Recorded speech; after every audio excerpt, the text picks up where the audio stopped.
Welcome to Crojo Corner. My name is Laura, and today I'm going to be sharing with you a product that I got from a company called HOUMURY, and they are on Amazon, and they sent me this product for free, and I wanted to review it and show you all how beautiful it is, and you might want to add it to your home. So let's go ahead and open the box and see what's inside.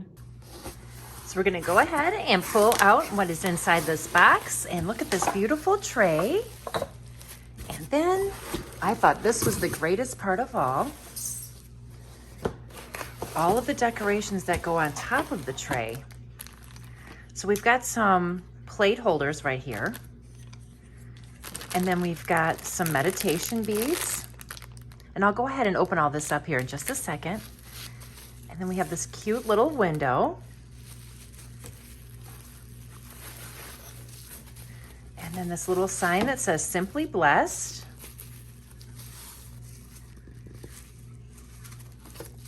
And this says Home Sweet Home. Isn't that beautiful? So cute. And we have these two beautiful little succulent plants. So let's go ahead and assemble our tray.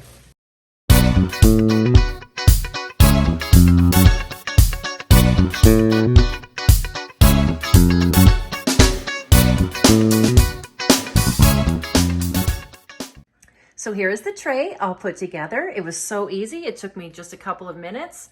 And let's go ahead and put the decorations on. And here we have it. This is the beautiful stand by HOUMURY. And I will go ahead and link it down in the description box below if you are interested in getting one of these. They do sell it without the decorations if you prefer just to have the tray. I was thinking the tray would also be nice to put in a craft room and put your yarn balls on it as a display. If you like this video, please give it a thumbs up, and I'll talk to you soon. Have a great day.